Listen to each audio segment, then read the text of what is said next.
listening to the Deep Purple Podcast, a fan podcast about one of the most legendary bands of all time, Deep Purple.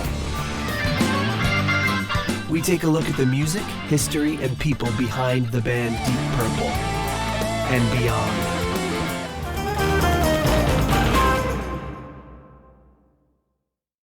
Welcome to the Deep Purple Podcast, the first and only podcast devoted to one of the greatest bands in rock history, Deep Purple. Today's episode is episode number 207, Quatermass. And coming to you from the suburbs of Chicago, where Wednesday night is taco night. I'm your host, Nathan Beaudry. And coming to you from the suburbs of Providence, I'm your co-host, John Quatermass, Matola. Yeah, it's hearkening back to the days where we mispronounced it Quatermass. Well, and we're corrected. Probably on our, I think it was on our first episode. It was the first correction. I'm sure that if Rich was listening back in the day, he would have jumped right to it. Well, I don't know. That's the like Quatermass was one of those bands that you would just see on these websites when you'd look up things about Deep Purple, and you know they have the family tree and all that sort of stuff, and it was one of those things like Captain Beyond, and you just be like, well, what the hell is that? I guess the big thing was there was a big British show called Quatermass, so people know about it from that. But I had no idea how to pronounce it. So. Yeah, me neither. I didn't even know it was a thing until we started this show. And it's not like they're singing about themselves. We are Quatermass. Na na na na na. What is it? Some kind of like 70s variety act? Yeah, it's like a folk song. Oh, Quatermass. So, what'd you have, tacos? Yeah, we had taco night. Taco Wednesday. My kids were skating, and then they came back to some tacos, and like, but it's not Tuesday. I'm like, we just call it White People Taco Night. You've heard that song, right? White People Taco Night. No. You haven't heard it? No. Oh, it's great. I'll have to put it at the end of the episode. Okay. It's just White People Taco Night. It's just about how white people have tacos. You know how we make our tacos. We just call it White People Taco Night around our house. Oh, that actually sounds good. Maybe I'll have like Taco Thursday tomorrow. It sounded pretty good. Yeah, it was good. We got the nice little street taco shells, the little ones that are nice and soft, and did some seasoned beef and guacamole, sour cream, pico de gallo, some cotija cheese. Do you have those little ridge things so you're really white, and so you just put them in the holders like that, and like those little taco? I don't have any. That's why I saw a meme or something like that where it's just like, yeah, you're white if like taco night includes this, and have a little taco holder or something like that. Like, yeah, but anyways, yeah. Although I haven't been cooking a lot lately, so I'll probably just go out for Mexican. There you go. Get some takeout tacos. Yeah. Well, either way, I mean, it's hard to screw up tacos, whether you're getting them out or making them in. It's kind of like pizza. Even bad pizza is good generally. Usually, sometimes it can be bad. I don't know. Remember, lest we forget the main pizzeria review. Yeah, this is true. It's a hard food to mess up really bad. It's not impossible, right? But maybe there's some that's better than others. But anyway, this isn't the food podcast. Yeah, this isn't the food cast. We're not here to. This is that's what we would name our food podcast, the food podcast. That's how creative we are. A big F. We talk about all sorts of culinary delights here on the Food Podcast. At least people would easily be able to find us, like the Deep Purple Podcast. Exactly. When they're looking for, they just Google food. I'm looking for food. Oh, there's a podcast about it. I'm going to learn a lot of. I've heard of people Googling like recipes, but who just like, let me just Google food and see what comes up. Like nobody people does talk about this food. I got to find out what this is about so I can be in the know. I can carry on conversations with people. You put it in here. You put it in this big hole in the front of your head. Interesting. I'm learning a lot. Uh, But hey, folks, as John said, we are not the food podcast. We are the Deep Purple podcast. And our podcast is 100% listener supported and ad free. So, hey, if you receive some value from our show, please consider giving us some value back. You can do so a number of ways. One is by leaving us a 5-star review on Apple Podcasts. That gets you a run on any one of a number of percussion instruments that have laid fallow here by my side because we haven't had a new review in a while. You can buy some merch at our Etsy store, which has been bumping this past week. We sold a couple shirts and a mug, which is the busiest week we've had in a while. So thanks to when you Mark said, and that we Adam for sold, making those purchases. yeah, when you said we sold something, I was just like, whoa. It's like that scene in Ghostbusters. We got one. I was so excited. That's what you should do. Fly in that clip the next time somebody buys something. Yeah, you should. Yeah, Janine's just been sitting there filing her nails in the office, and then we finally got an order, so she snapped into action, printed up some shipping labels, and got those off. So thanks to the other one came in, I think, in the middle of us recording our other show, so our last show, I should say. So yeah, you can buy some merch at our Etsy store. You can become a patron on Patreon or on PayPal for as little as $1 a month. That gets you exclusive access to our rating spreadsheet and our patrons only Discord, so you can join in the discussion. You can also donate on $DPPOD on Cash App or support us on Ko-fi. We would love to get that and put it right back into the show and buy albums like the one we're going to talk about in a little bit. And speaking of folks who support our show, coming in at the executive level, our executive level patrons at the $25 Uncommon Man tier, we have Ovis, Nakvi, and Purple Maniac. At the 15 Squid tier, we have Alan Ain't Too Proud to Beg. At the 10-pound Good Doctor tier, we have Dr. Jill Brees and Dr. Mike Catan. At the turn it up to $11 tier, we have Clay Wambacher, Frank Thielgard Mortensen, Mickelstein, and Will Porter. And at the $10 Someone Came tier, Ryan M., Jeff Bryce, Victor Campos, and Better Call Saul Evans. Thank you to all of you for your generous support of the Deep Purple podcast. So did you have something you wanted to set up for us? Is this the what we were talking about before the show? It is, yeah. How would you like me to set it up? Do you need to set it up, or should we just play it, or like what? I mean, all right. So, Pops had a story that he wanted to that happened, and he told me. All right. I mean, I can't say it without basically telling you what he said. So yeah, Pop's got some information from a friend of his, an acquaintance of his. Some faulty information. So that he quickly determined was faulty. So this is him telling John about it, and as soon as he asked you about it, you started recording. So here we go. It's a very quick clip. One of the guys from soccer said, Freddie Mercury, isn't he from Cape Cod? I said, what? He's freaking from Mauritania. What do you mean Cape Cod? Yeah, but I thought he had a boat down there, didn't he? Get out of here, will you? So, I love the fact that, so one of his friends from soccer thought Freddie Mercury was from Cape Cod. He said, and the thing is, I think he Pops likes to tell the same stories over and over. I think he likes to tell them because they're funny, or sometimes I think he forgets who he tells. But I think I've heard this one before because I know he's just like, yeah, this guy, he thought Freddie Mercury had a boat in Cape Cod. Well, that I would believe. That's believable. But yeah, but that he's from Cape Cod is kind of funny. But one of the most heard him speak? He doesn't. He doesn't sound like he's from Cape Cod. But one of the most ridiculous things that anybody could say. It's just like, yeah, no, this is like the least believable thing I've ever heard in my life. I don't know. No, I think I would find it hard to believe that Freddie Mercury had a boat in Cape Cod. I would feel like, I don't know. I feel like it's like it's not it's not sort of the realm of possibility to be like, oh, Jay Leno has a house in Newport. It's like, okay, I could believe that. But I mean, I don't know. Freddie Mercury just seems too exotic to have had anything anywhere in New England. You know what I mean? Cape I don't know. Pretty nice.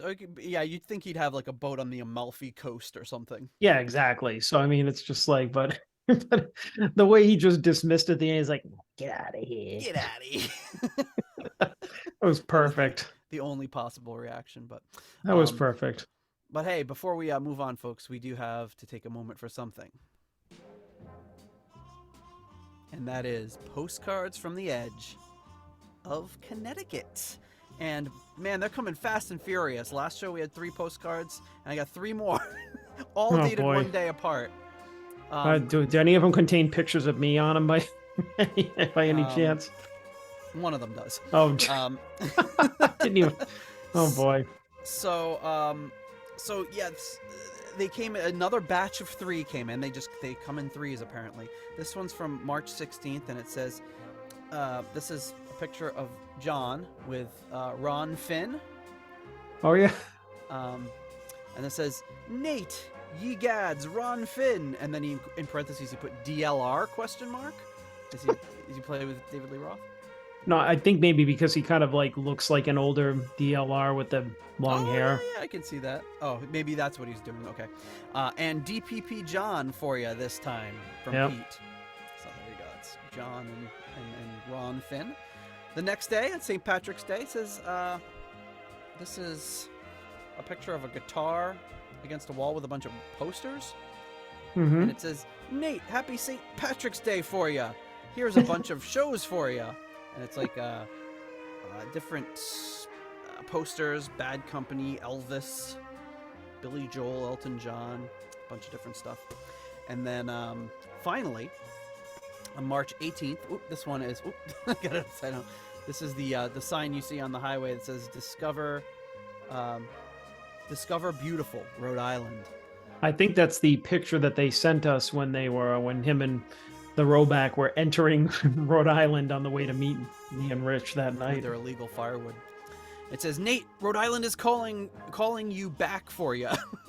Pete. Boy, he's really getting creative with these for yas. Yes, and then it says #end series. So that's the last of the 6 postcard series apparently. So thank you, Pete. Always great to get some mail and some postcards whenever I see anything postcard sized. It's either like a reminder from my dentist, or it is from Peter Gardeau. The only 2 people that send me postcards. I think I come in a distant third because I actually sent you that one from Boston. That's right. Like a couple of months ago or whatever. So, but I didn't think that doing this podcast would bring postcards back into my life, because they really weren't a thing until we started doing this show. True. But okay, so we are here to talk about Quatermass, which we talked about a little bit back. This was a top requested episode for a while. A lot of people wanting to see our take on it and get into it. And what do you know about Quatermass? Do you have any history with it? Other than us mispronouncing it? And a few years later, we hear your request and we're doing it, people. That's all it takes. Just start requesting something, and within the next 4 years, we might do it. No history other than our history with it on the show. Like you mentioning it, you trying to work it into every episode in the beginning, and then just giving up. We had a good streak of maybe 10 episodes, our first 10 episodes, where it got mentioned in every episode for some reason. Yeah. It would come up. I don't know why. And then it just never came up again. Yeah. So, I mean, did you ever play a clip or a song of them or anything? Yes, I feel like you did, like very early on. If you listen to our very, very first episodes, we would do this thing. Well, I would do this thing where I took like a random song that's related to Deep Purple and would play it for John and trying to get him to guess what it was. Right. Yeah. And then John was like, let's stop doing that, because I'm never going to guess these. well, I mean, they were too obscure. Right. I mean, you weren't throwing me any, like, you weren't lobbing me any softballs. It was, White Snake or something. It's always something crazy. But yeah, no, I don't think, that might be the only time that I've ever heard anything is when you would play either a song or you played a clip from them, or clips. I can't remember back when we were discussing them more, or you were bringing them up more, but that's pretty much it. I think you texted me the other day, like who's in it or who was in the band. So I didn't even know that. Yeah, and this is one of those ones that got by me, and I didn't really hear for the first time until several years ago. Probably, I think it probably was after we started doing the show, to be honest with you, and just started digging into some of the stuff. The thing that really kind of roped me in was John Gustafsson on bass and vocals, and I love his voice. I love his bass playing. Um, so there's John Gustafsson, so obviously from Ian Gillan band. Um, and then you've got Mick Underwood on drums, who is the drummer in Gillan. So you've got Gillan and Ian Gillan band connection, and then Mick Underwood also played with Ritchie and the Outlaws, and he also was in episode 6. But I think he was in episode 6 after Gillan and Glover left, if I remember correctly. Hmm. And then Pete Robinson on keyboards, who was involved with Jesus Christ Superstar on an instrumental level, and went on to do a bunch of other stuff. So that's the band. It's a trio, no guitar, just keyboards, bass, vocals, drums. Hmm.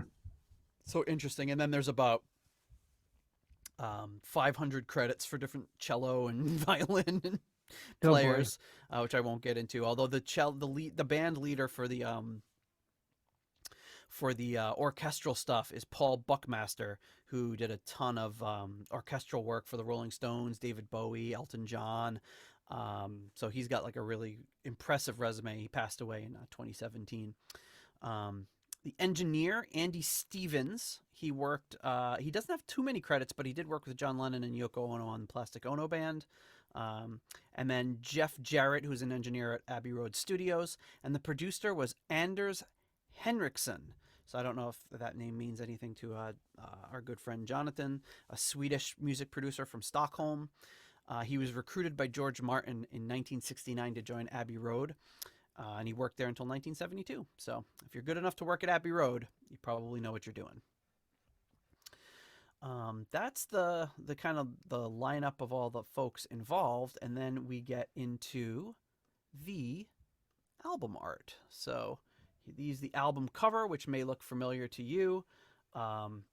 It's two buildings, it looks like side by side with. When I first saw this, I thought it was like you're looking at it sideways, but I think you're looking at it from below. You're looking up at two buildings, and there's 3 pterodactyls flying by. As soon as you said that, I looked at it as we were looking up at it. But when I first saw it, it looked like it was a room with almost like an attic or something. Oh yeah, like those the white is walls. Mm-hmm. Yeah, like like an attic, like you're seeing like the studs. Yeah. And like and like the slots in the floor. That's kind of interesting. I never looked at it that way before.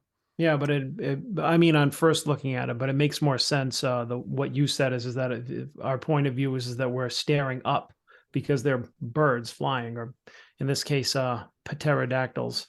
Pterodactyls. Oh, I'm sorry, the P is silent. Pateri. Remember Pee-wee's Playhouse? What was that little little puppet that was that was a real dick? I think that was Terry. There was a pterodactyl. No, there was a pterodactyl named Terry, and I remember the little Terry. puppet guy was like, "Hey, Pateri," and he was giving him a hard time, and then Pee-wee came along, and he's like, "Hey, like, it's the P is silent," and he's like, "Oh, okay, Ewee." All right, wait a minute. I gotta find out who that guy was. Yeah, what was his name? Who was the dick in Pee-wee's Playhouse? Paul Rubens. All right, hang on. Yeah, I don't remember what that character's name was. He was just a little jerk. Did he have red hair? Yeah, he was like a kind of a howdy doody character. Yeah. That's a good way of putting it. Yeah, Randy. There he is. Randy. Yeah, okay, that makes sense. I just typed in jerk in Pee-wee's Playhouse, and it came Randy. I got Pee-wee's Playhouse characters, and one of the top searches is people also ask, is Pee-wee autistic? They do. I Who's mean, asking that? I guess. What was the next one? The next most asked question. What was the name of the cow on Pee-wee's Playhouse? What was the name of the cow? Was it Miss something or other? No, that was Miss Yvonne. Countess. Countess. Oh, Countess. Oh, Yeah. that was a great show. You know that the Pee Wee Herman is a character, not a person. That was the he does not display the common signs of ASD. Somebody's answering the question. Somebody actually answered it. They're just like, you do realize he's fiction, right? It's like, oh, thanks. I thought that was a real house that a guy lived in with a talking chair and a genie. It sounds like a real answer. Yeah. Yeah, like oh yeah, let me give you oh yeah, the genie. I was just like, what was his name? Genie? And then it's like, no, his name was Jambi. Oh, Jambi, that's right. Yeah. Like he come in to be like, hey, Jambi. And the chair was Cherry. Cherry, yeah. I can see that John. As soon as we're done recording, John's gonna be firing up some Pee Wee's Playhouse. Oh, I definitely am. Fucking great stuff. Cowboy Curtis was Lawrence Fishburne. Yeah. I remember there was like a time where that was very like popular to talk about that because he was like doing the Matrix and all this other high profile stuff. And they're like, he started out as Cowboy Curtis, right? It's kind of like, so they would take him down a few pegs. yeah, don't. It's just don't like, Morpheus he was more seriously. Yeah, he was Morpheus. It's like he was also Cowboy Curtis. His best role, obviously. Yeah. But anyways, I don't know how we got to. Oh shit! I don't know how we get to Pee Wee's Playhouse. Oh, the pterodactyls. The three Terrys flying yeah. around there. So yeah, weird album cover, but definitely very early 70s looking. Yeah, compelling, very compelling. And then when you go, there's a gatefold here, so you've got Mick Underwood and half of John Gustafson's head, and then you've got and then you've got just some credits, then the lyrics for some of the songs, and then you've got the other half of John Gustafson's head and Peter Robinson, and this was on the Harvest label, which is what Deep Purple was on at this point, because I don't think they started Purple Records until like the next year, like I think it was 71 that they started that, and then that's the full gatefold, and then the back cover where you've got some more swarming Terrys. And then if you unfold the whole back of the album, you've got this whole scene here, which is what we believe is these two buildings with pterodactyls. It looks like now, when you look at it like this way, with the album outfolded like that, it looks like all the pterodactyls are like swooping down at you, like they're coming towards you, Yeah, that's kind of, it's definitely unsettling. A little more menacing. It's kind of cool. I like that they did like that album art where it's like you open up the back and the front, they all work together. You've seen that on other albums like Fireball or Down to Earth or all these other albums where it makes a cool album cover, but when you open it up, it's remember that Captain Beyond album? Was it? I was just gonna say that was the craziest example of that, because you open it up, you're like, the hell's going on in this building? All these freaks going into this building. But yeah, this definitely has that kind of like understated early 70s art rock type of vibe to it. And the album cover was done by an old favorite of ours, which is Hypnosis, spelled Hipgnosis, who did a ton of album covers, including like I think they did the last couple Ozzy Black Sabbath album covers. They did the Rainbow JLT era covers. They did that Difficult to Cure. So they've done like a bunch of pretty well-known album covers. If you look them up on Discogs or wherever, you'll see a bunch of them. They did some Electric Light Orchestra, T-Rex, Pink Floyd. They did a lot of really cool album covers. So I don't know when they stopped business. I think it was like in the 80s or something. But so yeah. And then when you look at the record itself, you get that traditional yellow and green Harvest label on both sides. And then it was re-released in 1975 with this album cover, which was like some pterodactyls hatching out of eggs. I don't know why they felt the need. I hate it when they change album covers. Like, I don't understand why you would do that and still keep the pterodactyl theme, but they did. Yeah. Yeah, it looks like a really... It's like, wow, the most fucked up Easter egg hunt ever. They're all like, ah! Their tongues sticking out. Help! Yeah, exactly. But yeah, I mean, I guess I don't know. It's kind of a cool album cover. The what do you call it, re-release? But I don't know if I think the pterodactyls kind of spoil it. They made them look a little cheap. Yeah, I don't understand why you'd Look better on the original. mess with the original here. All right, so that's pretty much it. There's not a ton of info out there about this album. I'll put some links in the show notes to a few cool sites. This is one of those, when I was looking up for stuff about this album, I start seeing these sites that I was probably these sites in like I was probably looking at these sites in the 90s when I was getting interested in this sort of stuff, because these sites don't look like they've been updated since. These like very like GeoCities style sort of sites, but yeah, I'll put some links in the show notes so you guys can check it out. But before we do that, there is something that we must do, and that is, of course, what else but to thank our core level patrons. Coming in at the $7.77 Keep It Warm Rat tier, we have Michael Vader and Richard Fusey. At the $6.99 New Nice Price tier, we have Fielding Fowler.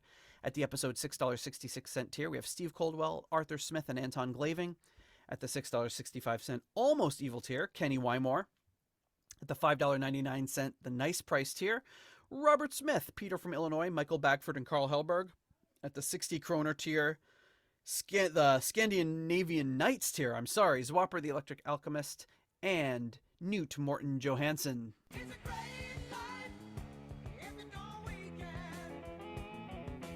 And at the $5 moneylender tier, we have John Convery, German Heindel, Adrian Hernandez, Jesper Alman, Alexei the Perfect Stranger Slepikoff, James North, Mark Hodgetts, Will Porter, Kev Roberts, Percival Frequency, Scott Zerns, Cynthia Doobie, and Raf Calf. Thank you so much to all of you for your support of the Deep Purple podcast. All right. Well, with that, here we are. Kind of had some theories. I can't remember if we talked about them before we started recording, but I don't think this album is necessarily in your wheelhouse, so it'd be interesting to see how you feel about it. And I haven't listened to it in quite a while, so and I don't know that I've ever listened to it really focused on it too. So it'll be interesting to see how it is. But are you ready to dive into it? Is the album long? There's some long songs. Oh boy. Okay. Well, just like this isn't in your wheelhouse, and there are some long songs. I'm like, all right, let me strap in here. There's also some short songs, so all right. Yeah. So we'll here see. we go. See if this is.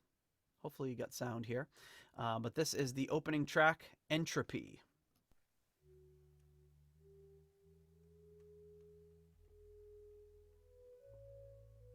So a very short 1-minute track to open the album.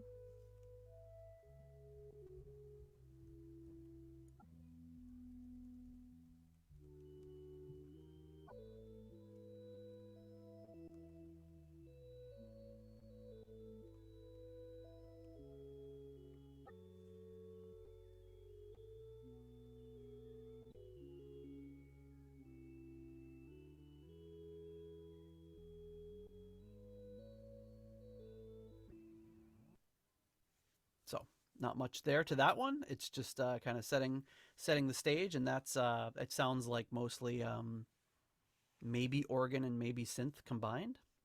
Was there like did I hear like a skipping? It did sound like that, didn't it? Right? Like, I mean, was that intentional, or was that like was there a problem with my connection? I don't know. I heard it too. All right, because I feel like that was probably, I mean, at the time it was recorded, they were probably doing some experimental type stuff. So I'm like, maybe it's that. Well, we'll know if they're skipping in the next track. So what do you think of that one? Very hard to rate songs like this because it's not really even a song. Yeah, I know. I mean, I don't know. I mean, it wasn't like bad or anything, but I mean, it was just like you said, it was just like a keyboard intro thing. What do you say about it? Yeah. I don't know, 2. All right. I guess. I still got to get into the damn spreadsheet here. There we go. All right. I'm going to give it a 3. That's usually my default for a non-objectionable instrumental interlude. There's nothing wrong with it. It's a nice little start. So the next song, which we'll get right into, because there's not much more to say about that one, I don't think, is a song that will be familiar to most people listening to the show, which is Black Sheep of the Family. This is the this song was written by Steve Hammond, who was a member of the Chris Barber Band, who's that band that played Swanks and Swells from Wizards Convention. He was the guitarist in that band, and he wrote this song, Black Sheep of the Family. Quatermass recorded it, and then this is what Ritchie heard and wanted to bring to Deep Purple and Stormbringer, which they rejected. So he said, "I'm leaving Deep Purple so I can go record this with Rainbow." Right. So this is probably like when Rainbow started out, drew a lot of extra attention. So you see that re-release in 1975. I think that was mostly fueled by people saying, "Ooh, what is this song, Black Sheep of the Family? Let me find the original." And it drummed up a lot of interest for this album, and so they probably made a re-release to do that. That's just my speculation, but I have heard some things about this song being one of the things that drew people to this band. So, all right, so here we go with Black Sheep of the Family. Hearing the trailing end of Entropy there. I don't know why they cut that track where they did.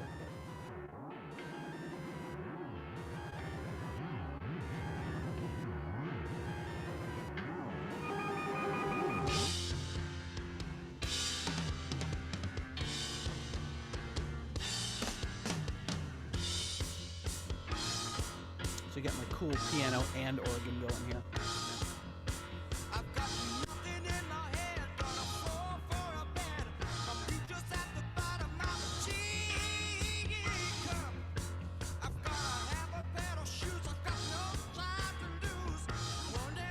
Like an acoustic piano, like the lower end is always really heavy sounding. Yeah.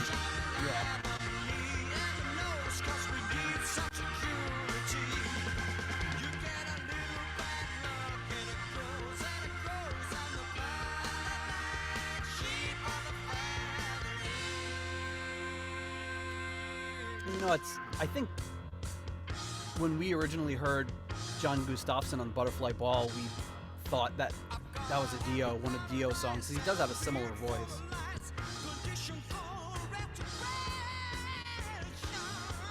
Yeah, a little bit, yeah. When I think Watch Out for the Bat, we thought that was Dio for a while, I remember.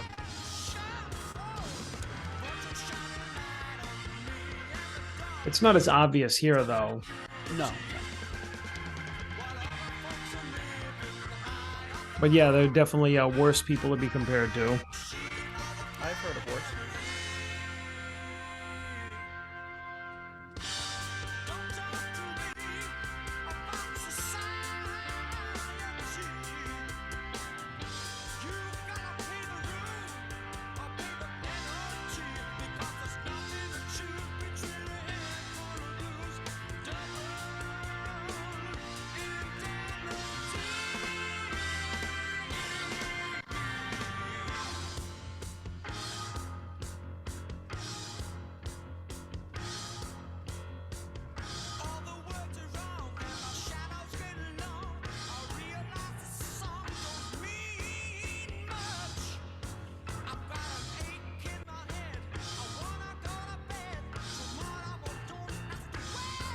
I don't know why Steve Hammond wrote this.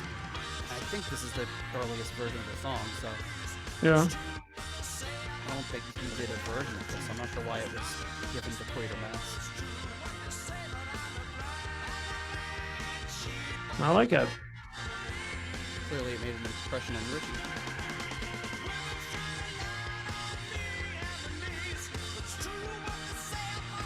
The song that ended Mark III. That's crazy to think about. And if it wasn't that, it would have been something else. Yeah, I mean, probably a contributing factor. Not the only thing.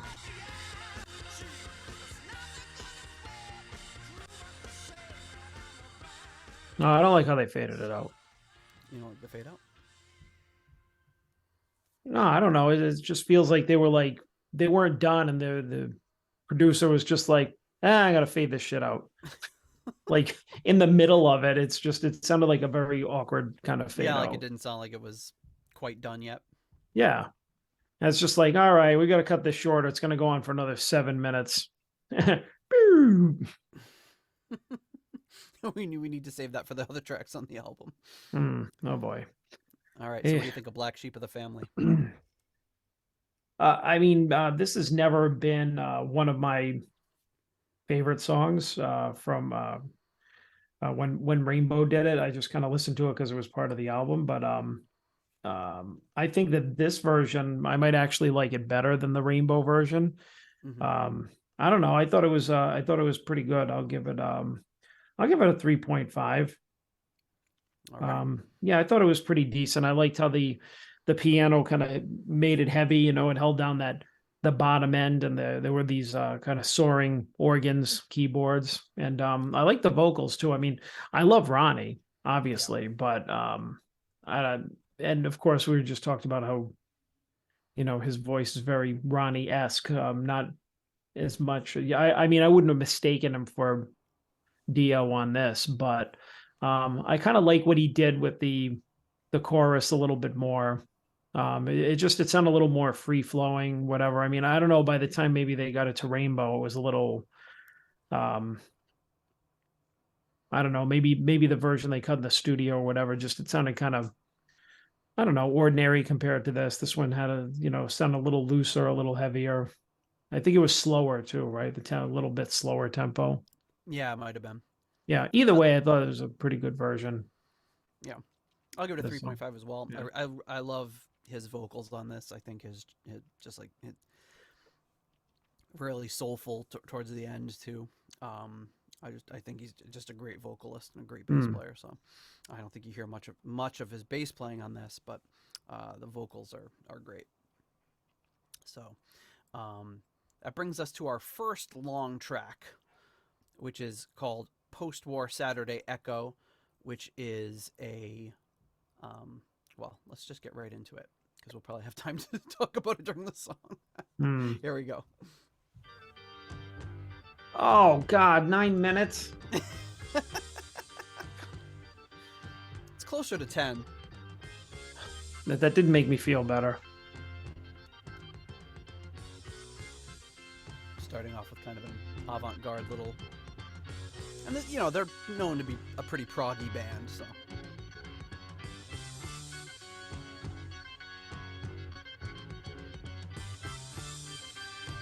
This is coming on the heels of the first 3 Deep Purple albums with a song like April or something like that.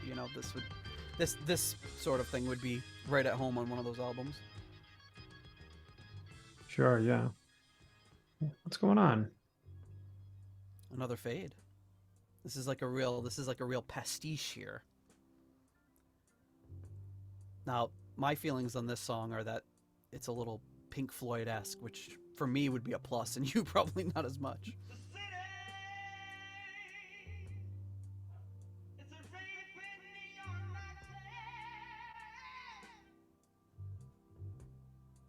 All right, I can see that.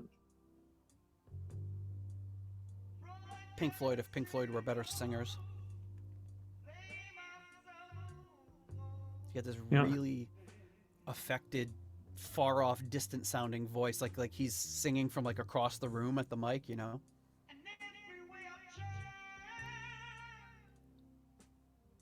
they're just playing a real quiet blues groove over it.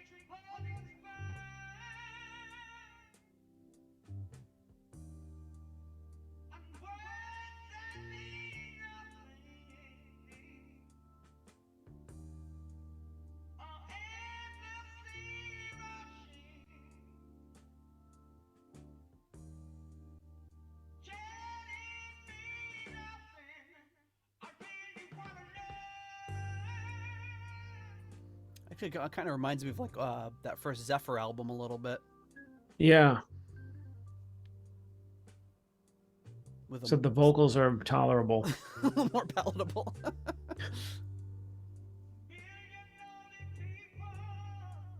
but like we talk about so many times on this show, you're hearing a very dynamically diverse album so far. John was saying he was tired before the episode. A song like this might get him sawing logs.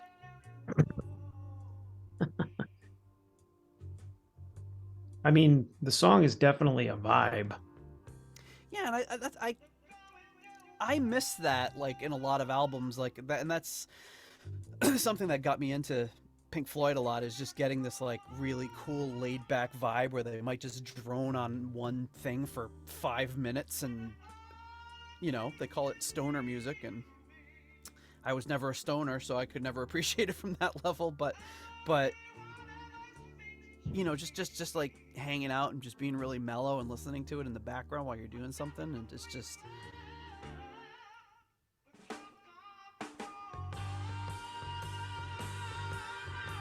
But here we go as it picks up, and it's like, this is where like they'd have a cool blues guitar solo, but there's no guitar. So here comes the organ. That's all right.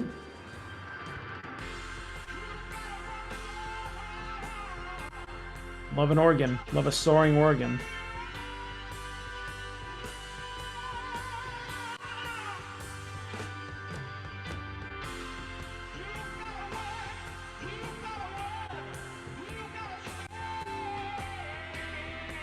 I was never a stoner, but I think I'm gonna crack open my first beer I've had in like 2 weeks. That doesn't make you... Having a beer does not make you a stoner. No. It's my vice. Beer and chocolate.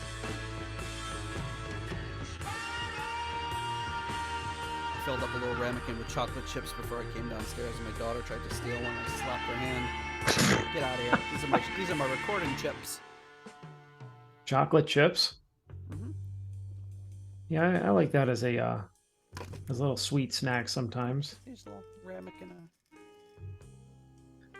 Oh, here we go. Like, this is like this cool jazz piano solo.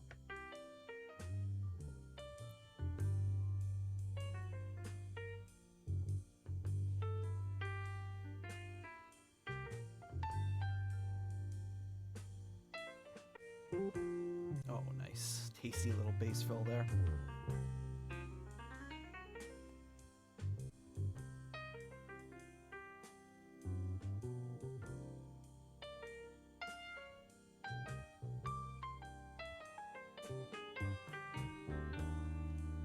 I don't know why it's making me think of Mr. Rogers.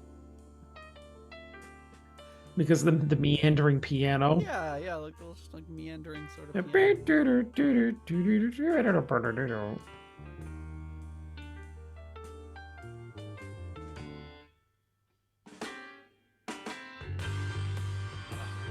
See, I just love those dynamics. And this is like a stripped down Pink Floyd. It makes me wonder, like, why they didn't have a guitar player. I think that would have really rounded some stuff out.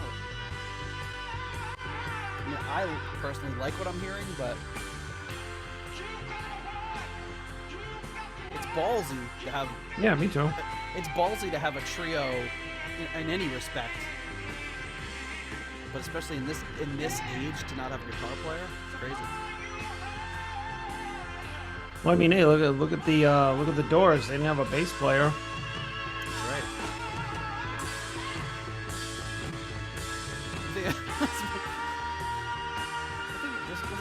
I think it was my cousin Jeff was like, the Doors.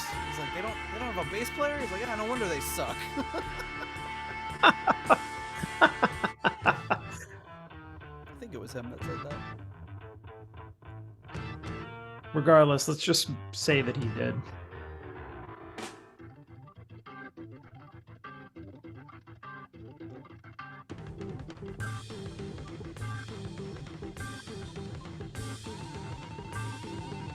Frantic.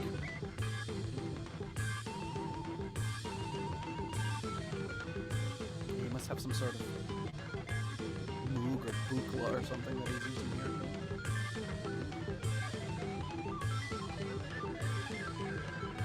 Sounds like a late 70s, early 80s video game. Yeah, it sounds like a Atari.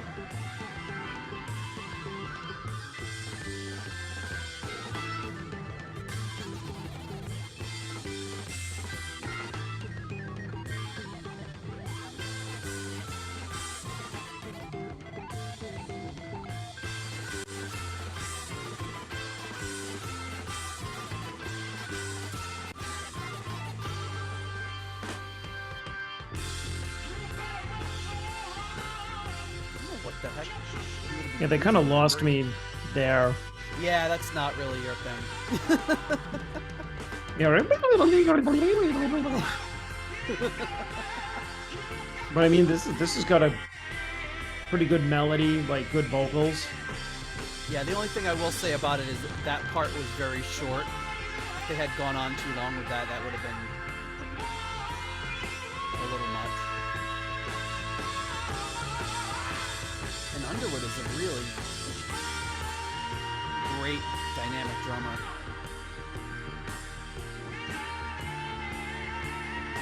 Let's see if I can find out some more information on Robinson's rig for this album.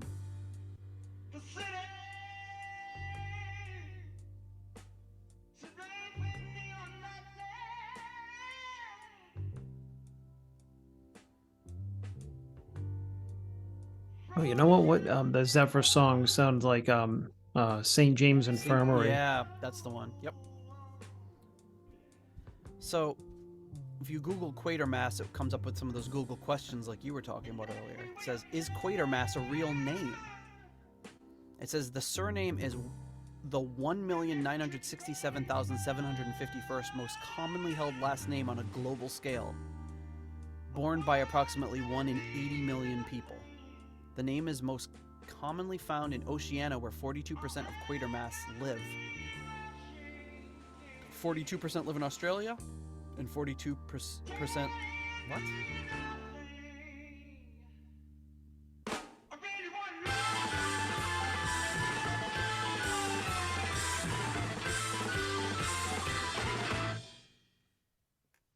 A frantic ending. So wait, it's like Quatermass is a last name? It's a last name, yeah. So I think because I think the TV show Quatermass was about a guy named Quatermass. Ah, But what I don't understand is this: 42% live in Australia and 42% live in Australia and New Zealand. So I don't know what that means. But there that you means go. it's a percentage that's unaccounted for. Yeah, but 42% in Australia and 42% in Australia and New Zealand. So that doesn't make any sense. No. But anyway, Mm. throughout Oceania, you can find the Quatermass. All right, John, what do you think about Post-War Saturday Echo? By the way, that was written by Robinson, Gustafson, and Ross, who was Ross was Graham Ross, who doesn't really have too many other credits on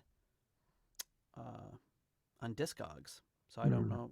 He looks like he might have been done a little conducting, a little writing, but not too much else. All right, what do you think of that one? I give it a 3. I thought it was I mean it was long, but I mean it was good. It was a good jam in parts. I mean it was definitely one of those songs that we talk about that you would want to put it on and just kind of like vibe to it, like, yeah, let's hang out and create this mood And type of smoke a thing. doob. Yeah. Let's smoke Or some doobies. or just like get trashed. Just like something to be mellow to. There were a couple of Yeah. like that Atari sounding part in there was kind of weird, but I think the performance was good though. Like I mean the vocals and the music, you could feel like the intensity and like the kind of the passion coming through. I thought it was pretty good. Albeit a little long, but I mean, I don't know how you could make a song like this anything other than like you can't have like a 3-minute song that sounds like this. I mean, yeah, You just when know? it starts, it's like doom, doom, doom, da, doom, doom, doom. It's like it's such Right, a slow tempo that right. you have to stretch it out.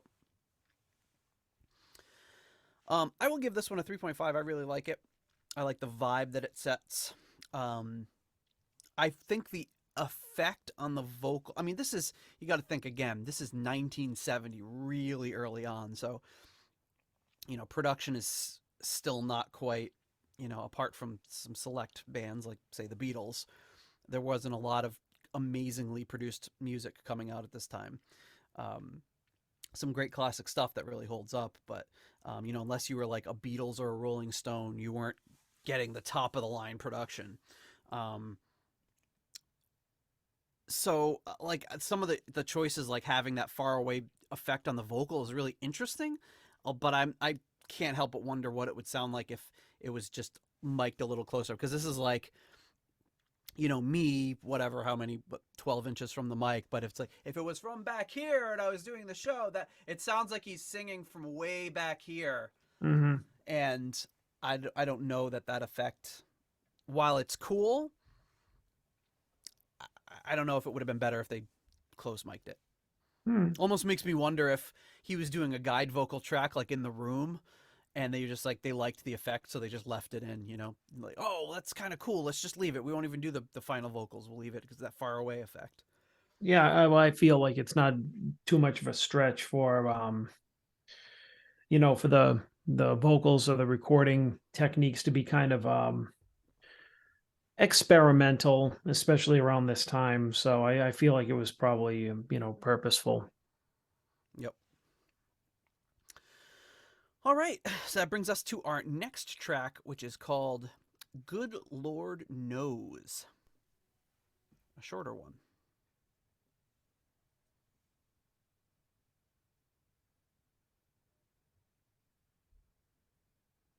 Another atmospheric beginning here.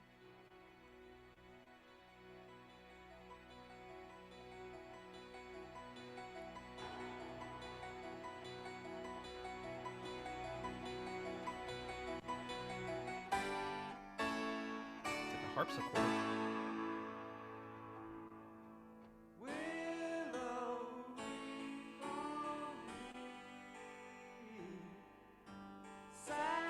This one was written by Gustafsson.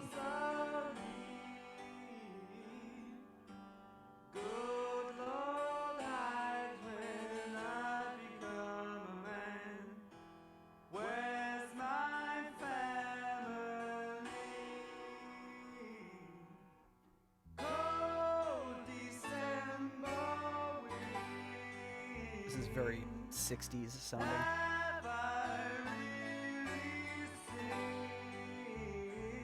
Yeah, probably because of the harpsichord sound.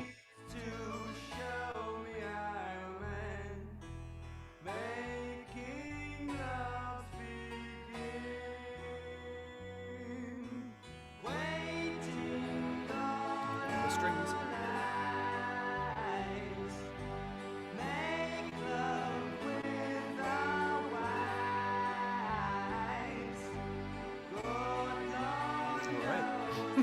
Make love with our wives. I think that's what he said. Yeah. That's not very anti-establishment.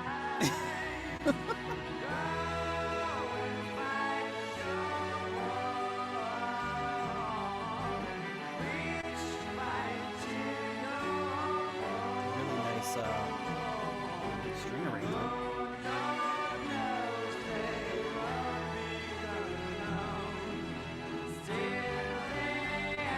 It's very Beatles-esque in the string arrangement department.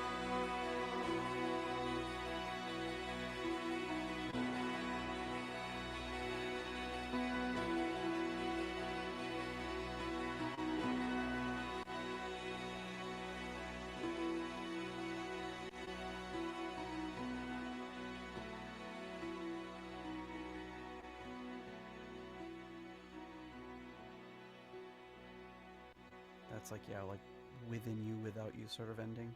Hmm. Sounds like if that was all done on sitar, that would be a George Harrison song on a Beatles album. Oh boy. Make love with our wives. Make love with our horse. See, well, actually, can you? No, you can't really make love with a whore. Make love. I mean, Just depends I don't know. how you I want to just use the think it was term. a funny, just kind of a funny, a funny lyric, because it sounds so like innocent, like with like they're recording and they're looking back at their wives, like, with our wives, and they're just like, Wink, yeah, wink. yeah, that's right, you better. No Yeah. groupies for you. It was like he was in the booth singing, and then he saw in the window like his wife walked in. He's like, "With our wives," saved it. Yeah, What's it was that gonna lyric be sheet? with. Hey, can I see that lyric sheet? No. Yeah, let me cross off random chicks. Random chicks. It didn't scan as well anyway. Hmm. All right, what do you think about that one? I'll give it a 2.5. I actually thought it was pretty good. I like some of the melodies that are going on here. But I feel like this is a song that was shorter, but I feel like it could have built up to something bigger. Like I feel like it was building up to a crescendo and some kind of like more like another 3 minutes or something like that. And it just kind of stayed where it was. So I mean, not bad, but I don't think it really went anywhere. But I mean, it was still a pleasant enough. I thought it was pretty good song. Just okay. I mean, I'm surprised at how much like I really for it not you predicting it not being my cup of tea. Like that I'm actually enjoying it. Like I don't think I'd like put it on in the car or anything or you know. Just, on a hot summer day, you roll down your windows and you're like, "Make love with our wives." You stop at you're at a stoplight and somebody's looking at what the hell is this guy listening to? Yeah, I'm feeling it. I'm rocking out. You're like, it's Quatermass. You gotta check these guys out. Hottest band in 1970. It's like, oh. But yeah, it's definitely like I feel like it's coming together like the album cover and the type of music that I felt would be contained within it does make sense. Yeah. That being said, okay, I hear good elements in here. Yeah. But I'll give it a 2.5 as well. I thought the string arrangement at the end was like amazingly well done, very well produced, recorded, arranged. And you know, it sounds like so far what I'm hearing is like a band that's not fully formed yet. You know what I mean? Like great ideas, great musicianship, some really good stuff. But it reminds me of like those Hughes compositions on like the first Trapeze album where there's like these little bits of like, oh man, like you're hearing like, unfortunately Quatermass never had a Medusa follow-up, but I feel like if this is where they're starting, and this is really strong material for the time and for them being together for such a short period of time, even though at this point they're pretty well established musicians, but I feel like it's a shame it didn't go beyond this because I think it's a really interesting, good foundation and start. although I'd rather listen to this than the first Trapeze album. Oh well, yes, that is. Yeah, apart from there's a couple really good tracks on that, but there's too many tracks, and yeah, I would say I prefer this one for sure. All right, so the next one is another Gustafsson solo composition, and this one is called "Up on the Ground."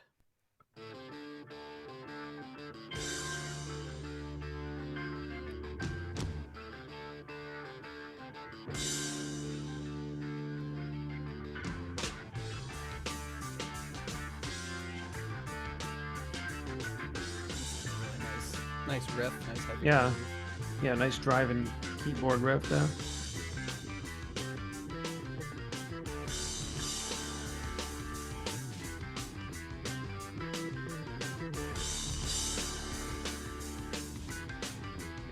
Kind of a distorted sound.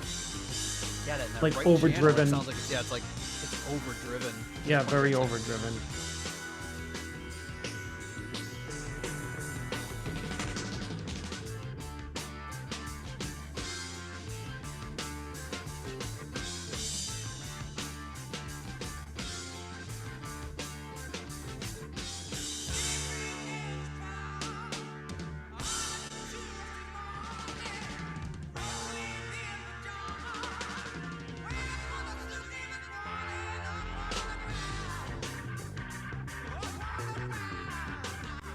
Bass and that organ together just kill it.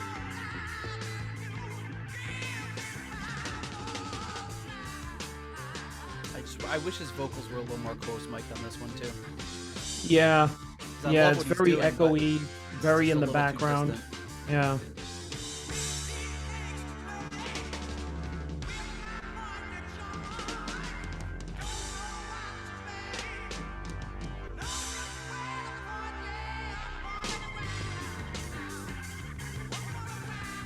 Yeah, this reminds me a little bit of Grand Funk. Yeah. Because they had a very, like, kind of overdriven, bass-forward sound. And in particular, this song with the stop, like, they play this riff and then they stop and he sings, sounds like Sin's a Good Man's Brother from Closer to Home, which is the opening track, like this part.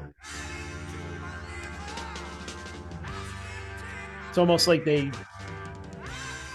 that part is almost like lifted from that song. Although that could have been a year or two after this, so don't quote me on that. But it's not a bad thing.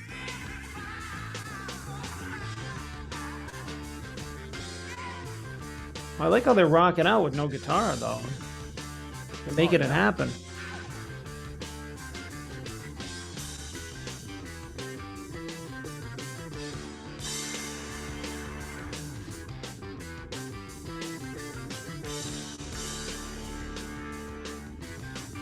They've already exhausted the lyric sheet, so I don't know if we're getting into some proggy territory here, or if they're going to come back to it.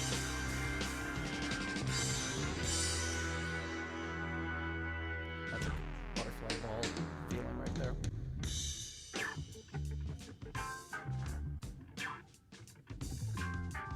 Yeah, this is another, like, Pink Floyd breakdown.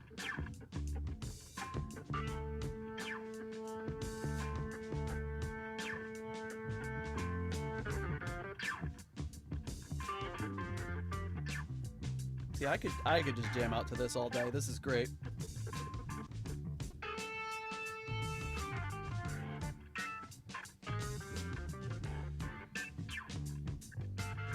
I like the keyboard on the back saying. It's like a John Lord sort of thing. Yeah, but it's like this little like pew, like pew.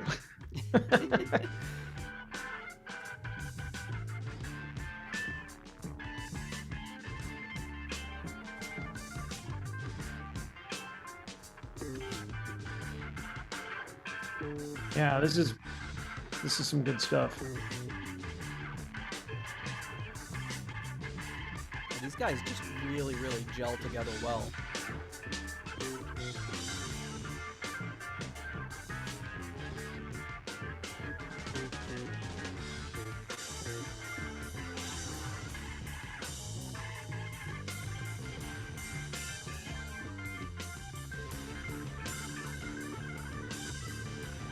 You can see by John Gustafson's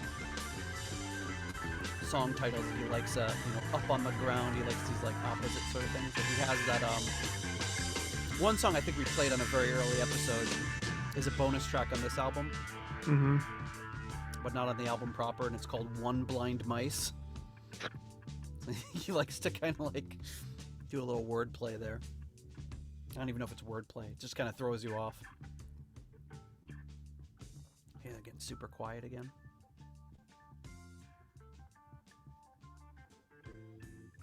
It's like now like a little mouse is playing the riff. So quiet. Oh.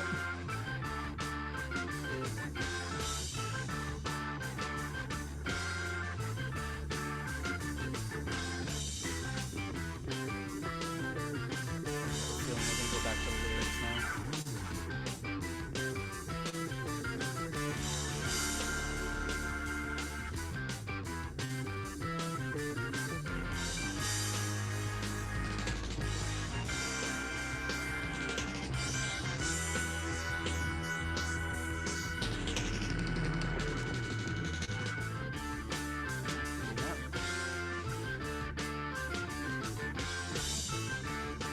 They might just be riffing out to the end. There we go. Oh, no, I was wrong.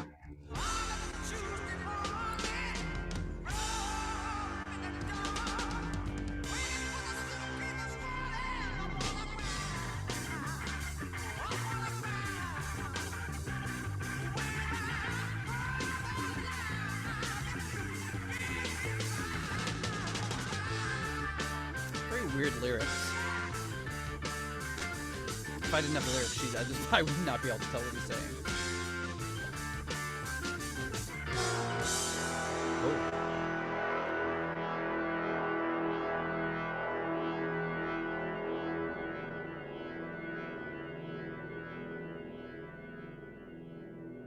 spooky ending.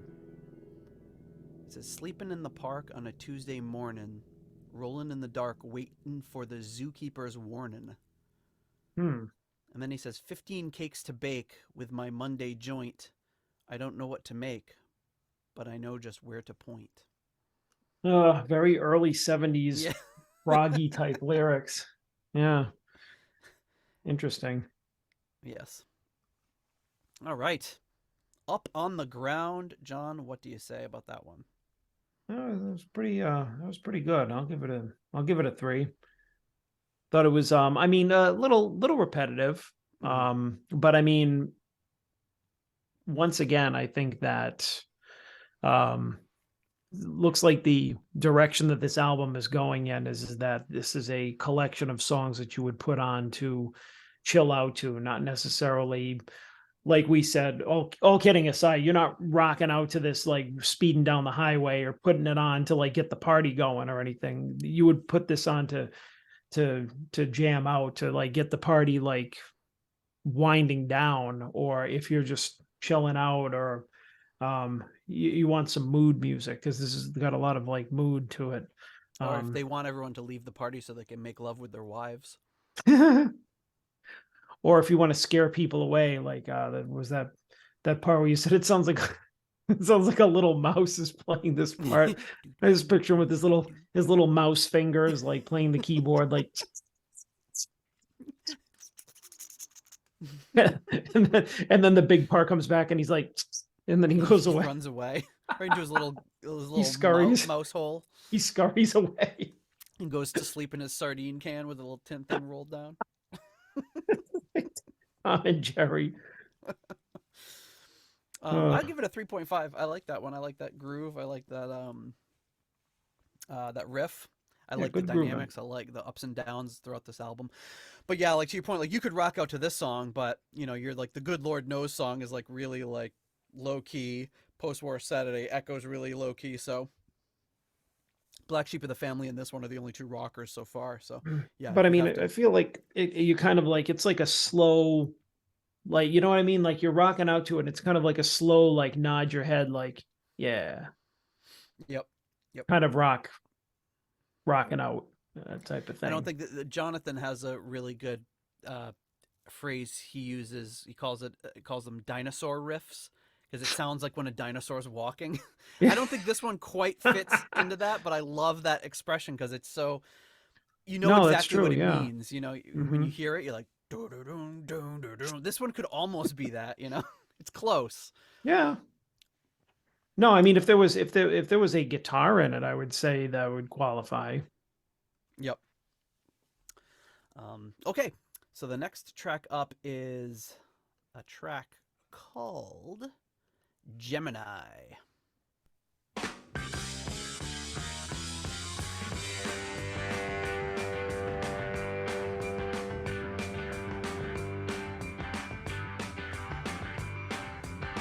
Sometimes I'm up, sometimes I'm down, sometimes I'm smiling. This one was written by Steve Hammond, the same guy that wrote the Black Sheep of the Family.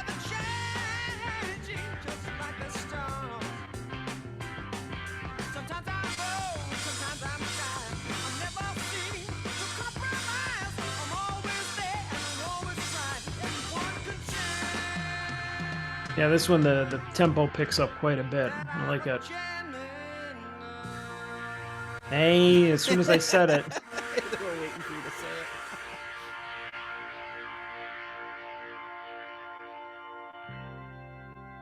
it. And now we're in church service. All right, well, it started off hot out of the gate. It's interesting because you think you know where that song's going and it takes you a completely different direction. Yeah, I didn't expect it to go here quite yet. I have two sides. Oh, okay. Okay, all right. All right, so they're fond of drawing it out before they get back into it. It's fine.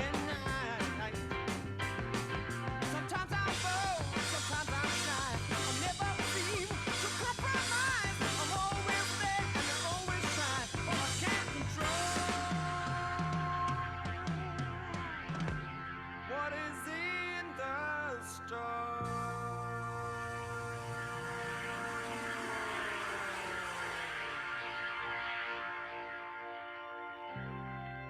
So far, this is a very bizarre arrangement. Yeah. I don't know if I'm liking this. It's like breaking the flow here. I It's like harshing my buzz, what man. they did because it puts you in a completely different mood, and I'm a Gemini. but if they do that like 4 more times in the song, it's gonna be like, okay, all right.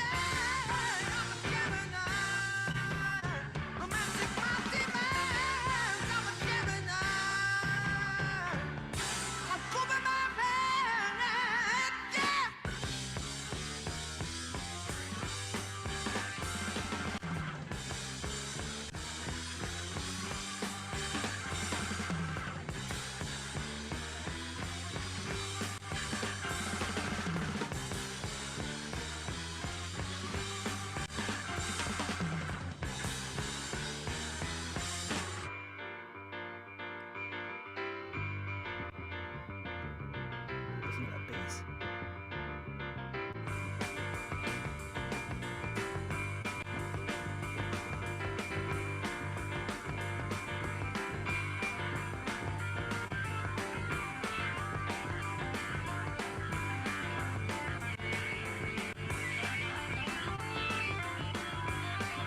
Yeah. As far as the lyrics go, though, I'm not like, sometimes I'm up, sometimes I'm down, sometimes I'm smiling, sometimes I frown.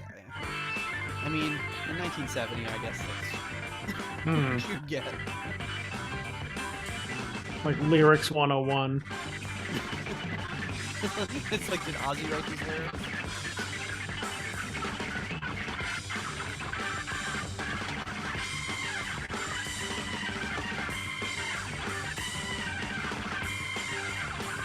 He's tearing it up on the organ, though.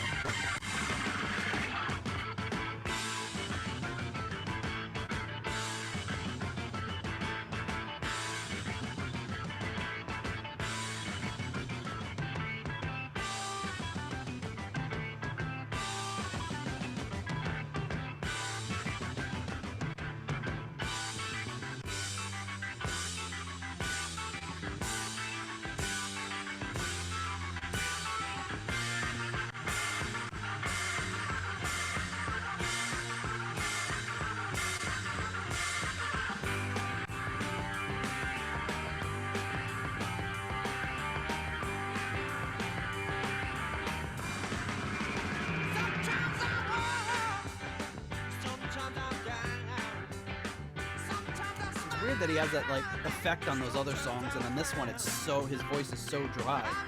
Yeah.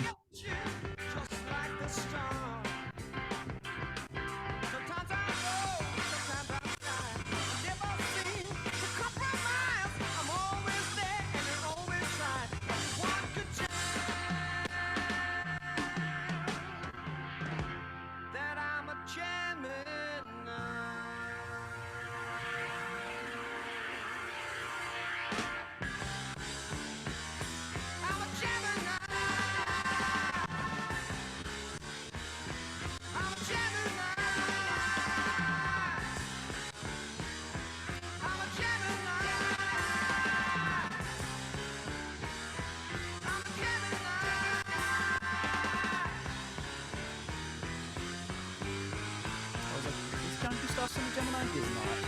He's a Leo. All right. Almost like a Black Sabbath War Pigs ending. Yeah, right. A little speed up there. Yeah.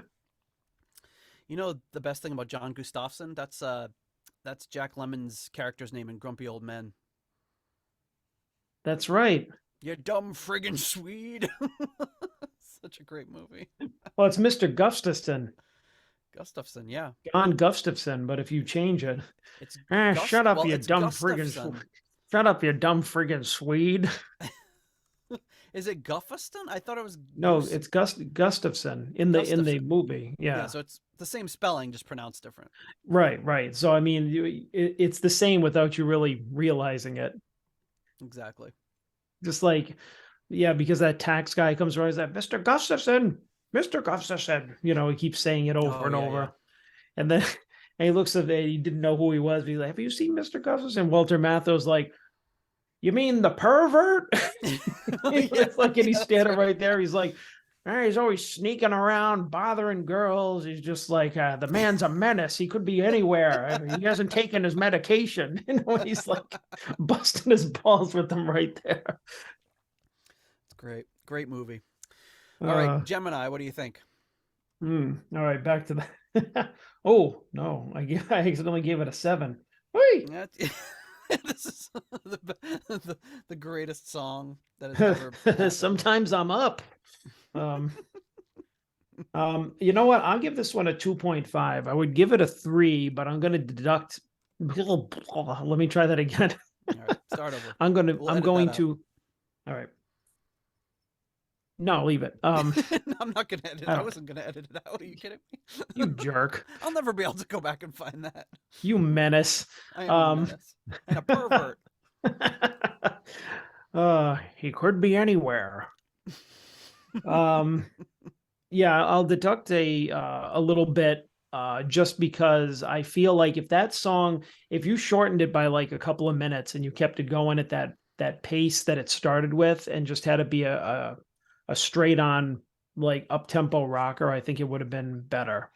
I don't mind the slow down part, but it's like I feel like they could have saved that for like a middle part to like slow it down and then bring it back up again instead of doing it like after every Yeah. chorus or whatever. But I mean, I did like the kind of up tempo nature of it. And it's really his vocals really reminding me more of Mark Farner from Grand Funk here than It's not a Dio. bad thing. Yeah, and I think it's like a lot of it has to do with around this time. I feel like they both use the same production because I'm drawing a lot of similarities between this and Grand Funk because they were really minimalist in terms of the way they produced. They were kind of these kind of creaky, like aged, like you can tell now it's like, yeah, this was recorded a while ago. So I want to say they haven't aged well, but I mean, you can tell that the production is very like late 60s, early 70s, kind of bare bones. And like the vocals had this really dry quality to him, but he has that same bright, high type voice that Farner does. And, the drums kind of had that creaky sound to them, almost like that, or like in rock or, that really kind of early 70s underproduced type of sound. So it's like, I think it's pretty good, but the song arrangement does leave a little to be desired because just as you're gaining momentum, it's just like, dun, dun, you're like, oh, come on. Now we're back in church. Exactly. Yeah, I give it a 2.5 as well, for all the same reasons that you just listed. And yeah, like much like Grand Funk or even Trapeze for that point, there's like it's a trio that just leaves. There's a lot of room, and that's not a bad thing. It's not so busy. There's not so much going on, and the dynamics let it breathe a little too. So I enjoy it. Okay, next track up is "Make Up Your Mind." Let me tell you all the things I see. Yeah. This is another one by him. Take your hands off him. Listen to that bass. Jeez. You got to make a start to reach on in. You and I could Like really, if you told me that this was a Grand Funk outtake from around this time, I would believe you.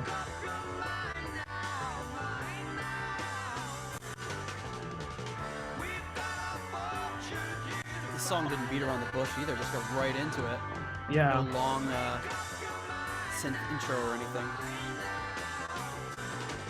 But this song and the next song are two long ones, and then you got a reprise of the intro.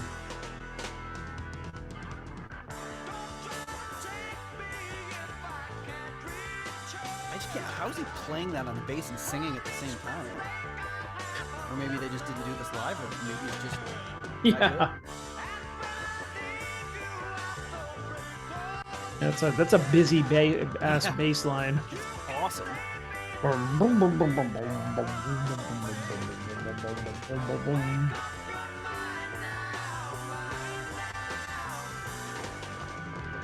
We've got a fortune here to find out now.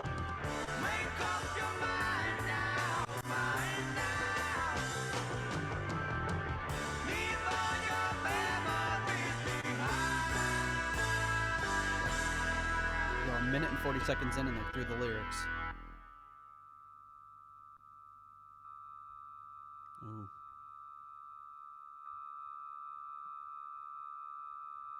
This spooky ringing noise. Like a horror movie.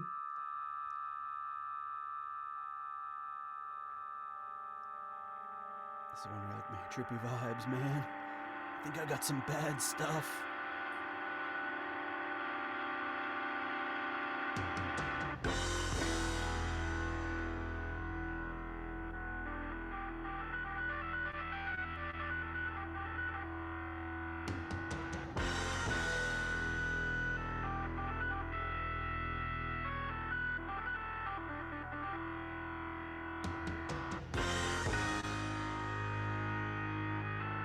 I mean, writing credit goes to Hammond, but this has to be like some sort of impromptu jam they're throwing in here.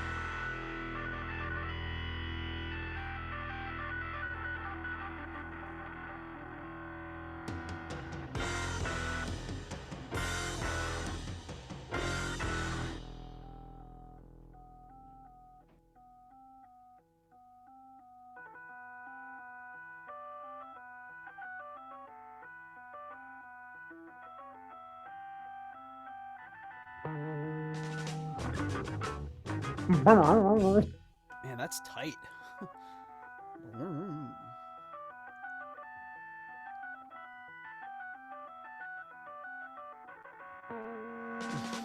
That's great.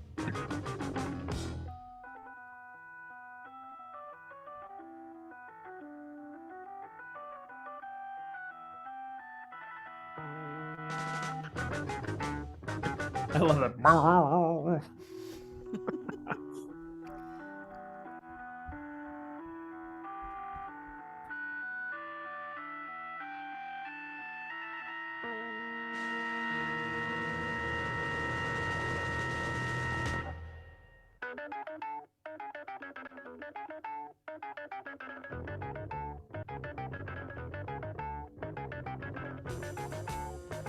feel like I'm playing Mario. Nasty, dirty bass. It sounds like you can hear like the snares rattling while he's playing it. And that's like,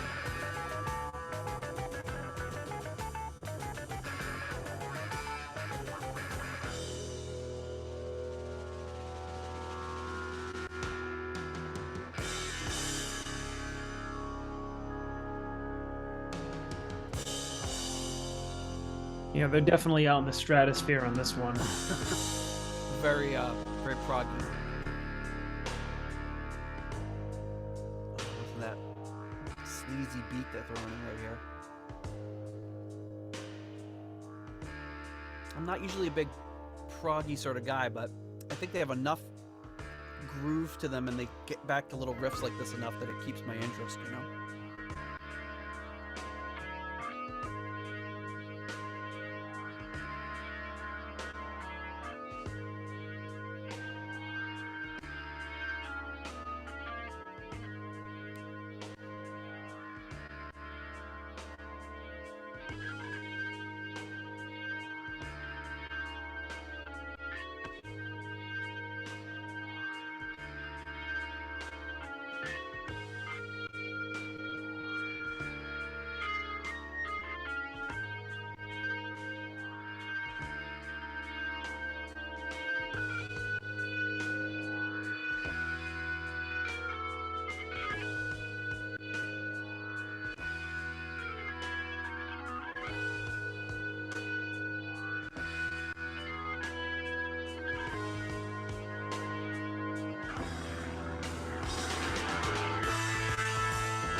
just what kind of equipment they were using on this.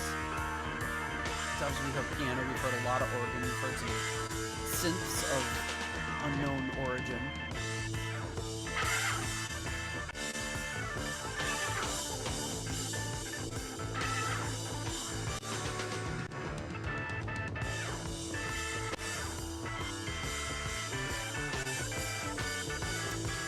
Our good pal Ian DeRosier loves Quatermass, and he's a big Hammond guy. Anything with strong Hammond in it like this, he's a sucker for, so I can see why he likes this album.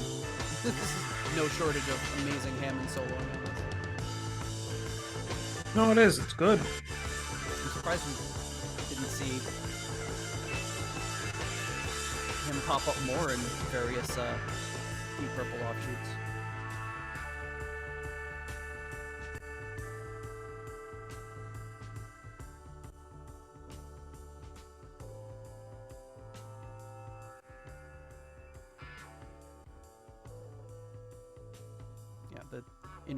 The inner Pink Floyd fan in me is digging this.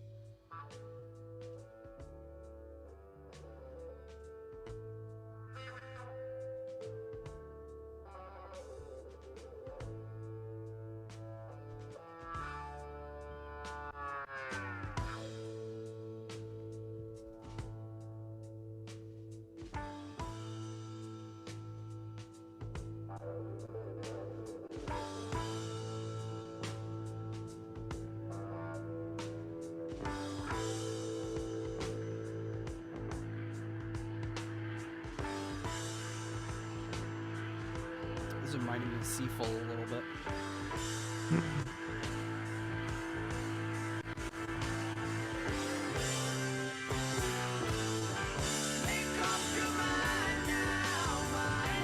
Kind of out of nowhere. No. Wow, that was a tricky transition there. She just did a double take. They just snuck it in. They were like, "Rip."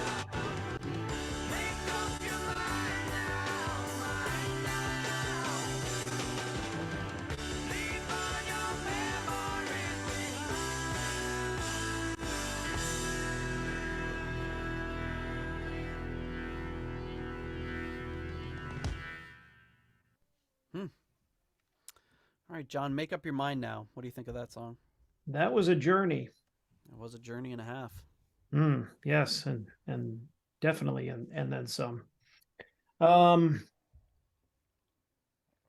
mean, I thought there was some good stuff in there. Definitely some good playing, but I give it a 2.5 for the I don't know what do you call it? The progginess. No, the I got the word at the tip of my tongue now. Fatigue factor. There we go. Yes. It was just like, it was just very long all over the place. I mean, there was really no song structure. It was I mean, there was some impressive playing in there. Obviously, there was some good sounds. I mean, it was impressive what they were doing, but I mean, I think if you're into this type of thing, you're just going to be like, whoa, this blows my mind. But like, I can't really follow it. So for me to go from like point A to point B, beginning to end of the song, it's just kind of like, all right, there's really nothing there. So, but I mean, all the stuff in the middle, like I said, while it's good, it's impressive. It's definitely some cool Hammond stuff, some cool bass sounds, and the bass line very intricate. Yeah. You know, it was just like a lot of prog. Too much prog for me. Too much prog. I will also give it a 2.5. I did love the bass playing, and I really like the instrumental parts, but I think that, make up your mind, na, na, na, na, that, like, I feel like that sandwiched on both ends of the song was almost kind of unnecessary for the stuff that was in the middle. Yeah, to just like bring it back, Yeah, but I did really like the intermediary groove and instrumental that they had in the middle for sure. The next track is the longest track on the album, and it is the penultimate track. After that, we just get a quick little reprise of that intro that's even shorter than the first one. And this song is a Robinson track written by, and it is called Laughin' Tackle.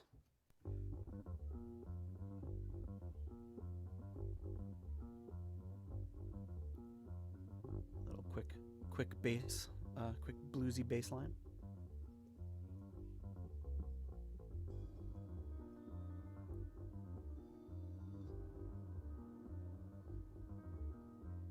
It's very quiet. Got something sinister going on back Yeah. there.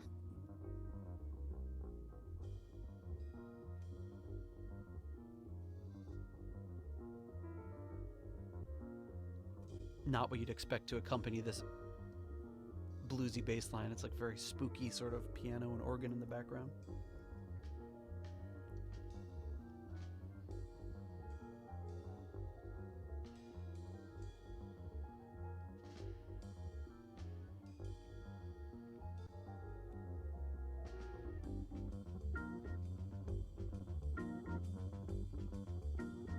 Volume's coming up now.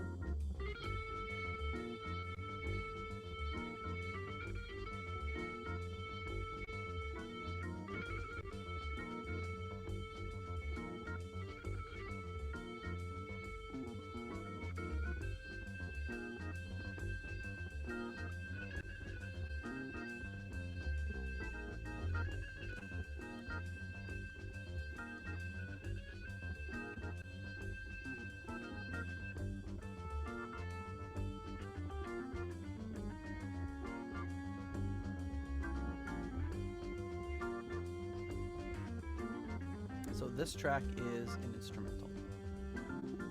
Oh, okay. I was waiting for some vocals. I mean, you Must never be know what to wait- expect with these guys. It could just change on a dime, and it could be like, I guess I'll be waiting for a while.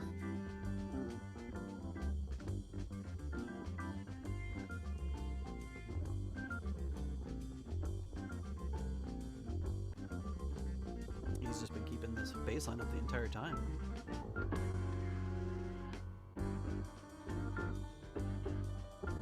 Until I mentioned it. That seems to be the Yeah.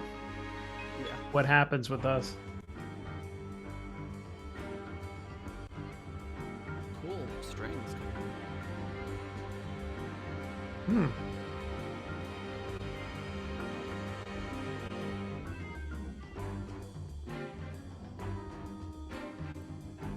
Okay, we're doing something a little bit more. Here, I'm adding some other Can't get over how textures. good the strings sound on this album. They sound so good. Yeah, they do. Like the rest of the stuff is produced well, but the strings sound like on a different level.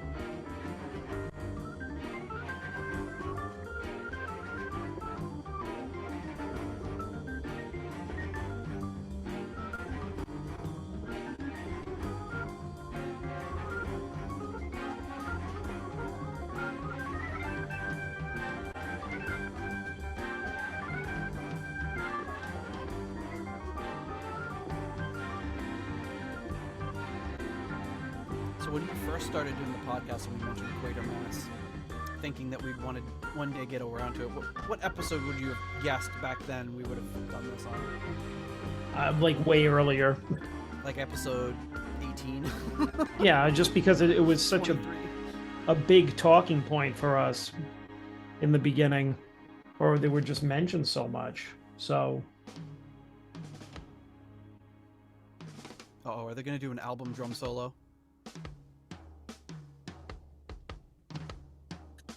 oh boy. These I don't like.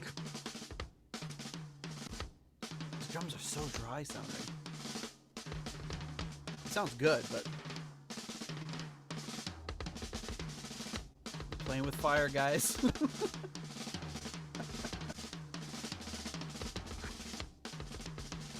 Just there's no real balls behind it. Because it just Yeah. sounds like somebody's playing drums in a studio, which is not very bombastic.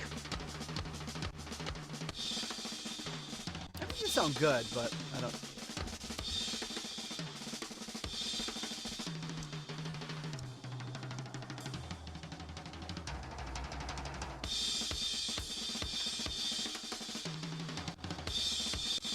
I mean, I realize that the time of long solos for everybody. So he probably wanted to show off them chops. He's been showing them off the whole album,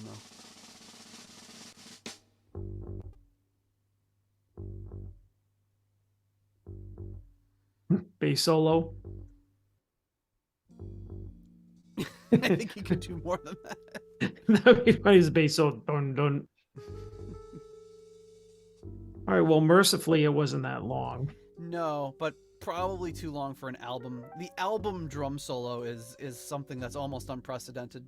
This and Warhorse, like the only two I can think of that had a drum solo. The Warhorse one was like 5 minutes long, though. Oh, Maybe I'm just imagining it that way, but it seemed like it lasted. yeah, it seemed like it lasted. It seems it's still going on somewhere. Yeah. Yeah, they're going full on avant-garde at the end of this album here.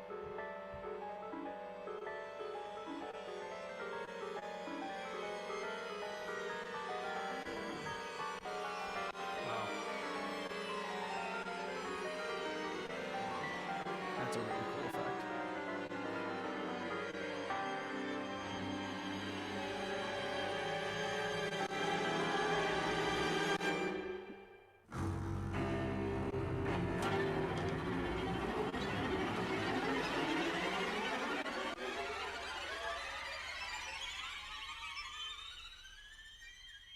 Sounds like the soundtrack of a horror movie. Yeah. Well, not this part. Unless this part's like the killer, like sauntering through the woods with his knife. I just killed some people. Yeah,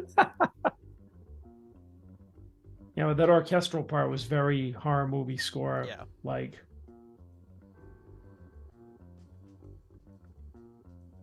Almost reminds me, like, this part kind of reminds me of like Windows, like by John Lord, where it's like it's just very interesting to listen to. It's a very compelling thing to listen to, but it's definitely out there.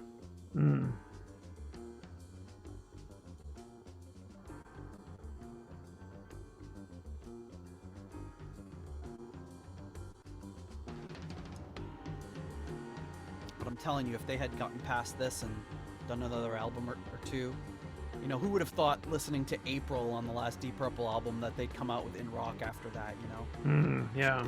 It sounded like, okay, this is just... They're completely out there at the end of that album. Oh, for sure.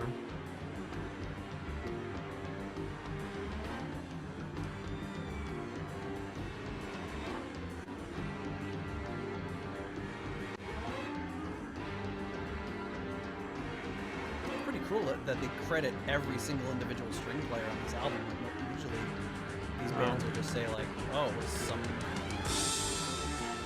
string ensemble or whatever. Yeah. They The actually Royal credited Philharmonic Orchestra. It's usually they're like, yeah,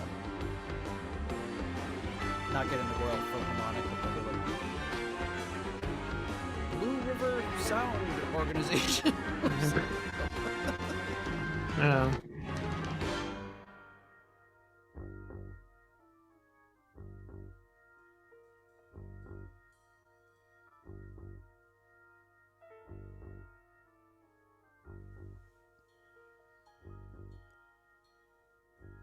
This must have been a wild live band to see.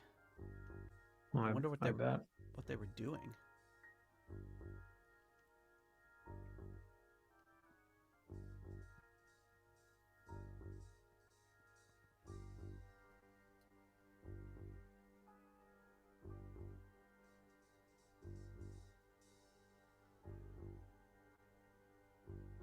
look like you're looking behind you. You expect to see a killer there. Ah, It's dark. It's really dark behind you, man. I'll be turning on some lights. I'm scared. ah. See, I blurred my background. So no, we don't know. We don't know what's coming up from behind. Could be Ah. anything. It's John's hand, though. All right. Whew. Laughin' Tackle. That's a interesting name for a song. John, Hmm. what do you think of Laughin' Tackle? I ain't laughing. Tell you that. Man, that was kind of a hard listen. I give it a 2. All right. I mean, I'm not gonna doubt these guys' chops or their ability. But like this kind of song just doesn't do it for me. I mean, if you can even call it a song, it's just more of like a jam. Like I don't know what went into it. I mean, I'm sure something went into it to plan out where the orchestra comes in and where all the different parts come in, but it just it's it doesn't hold my attention. So It's like a sound design almost. yeah, I mean, it's like there were parts of it, like I keep saying, that sounded like it would be part of a soundtrack. So really, this type of thing doesn't appeal to me because there's nothing for me to really latch onto, a groove, a melody, something. I like catchy songs. So while I can appreciate what they were trying to do here, I think it might have been a little of the time, little self-indulgent.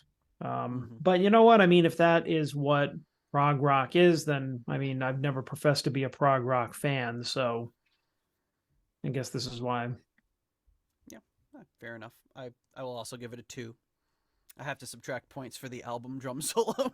It's like Yeah, that was just it's inexcusable to have a drum solo on an album. yeah, that added nothing. If anything, it took some- away. Some people think it's inexcusable to have a drum solo live, but I can deal with a drum solo live, but in an album setting, yeah, I can't.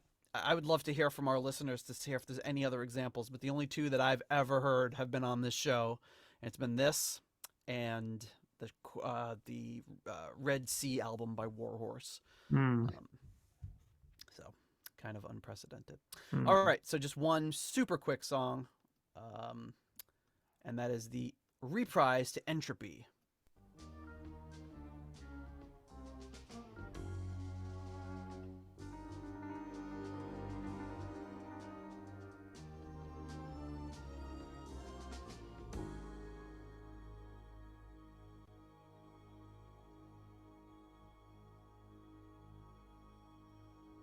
It's funny that they didn't just call this part of the last song. Yeah, right.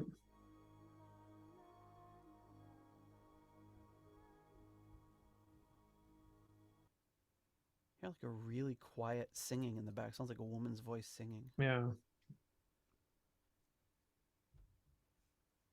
All right. I mean, I'm just gonna give it another 2. Another 2.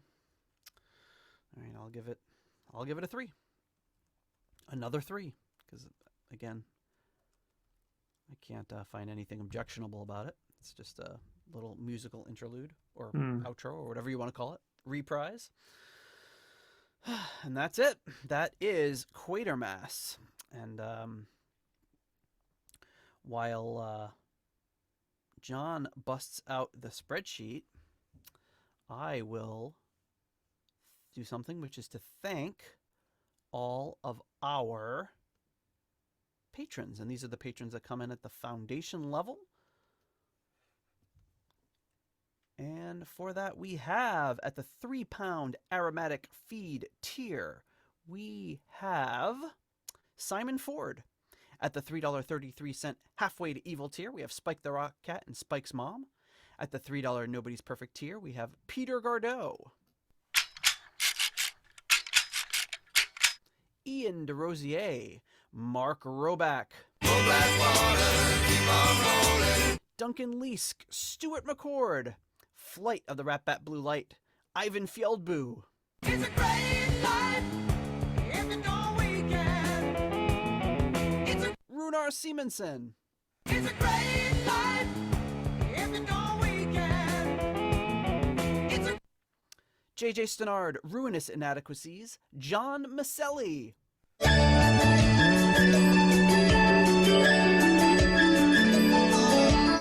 Excuse me, Angela. I think the expression is side of beef. And Michael Boyette. Coming in at the $1.71 I Want My Own tier, we have... Rich, Yangui, Shaylor. At the 10 kroner tier, we have Karsten Lau. At the £1 tier, we have Lord Longford. And at the $1 made-up name tier, we have the Good Lord Only Knows, Leaky Mausoleum, Stephen Somerville, the Concerto 1999 Fanatic, Hank the Tank, Private Eyes, Ashen Lionel, and... Blackmore tights. Thank you so much to all of you for your generous donations and support of the Deep Purple podcast. We could not do it without you. All right, you know what time it is. We're just busting it down the spreadsheet, and he's fumbling with the tabs. Oops, he sorted it the wrong way. Now he can't tell what is bad. All right. John, how does Quatermass stack up in our album ratings? It stacks up not so good. Not so good. Quatermass, not so good. Like my I don't know what I can't even remember it now. Your My Czechoslovakian. Czechoslovakian, it is not so good, and neither is Quatermass. So this is predictably, I think, toward the bottom. Still, it beats out like all of that Nick Simper crap. Unfortunately, except Fandango, God damn it, is right above it. Well, that's Gillan Turner Fandango. Oh, okay, good. All right. Nick Simper Fandango is above that one. Oh no. I think that we have to go back and redo some ratings so we can put Simper back, knock him down a few pegs. Adjusted. I know.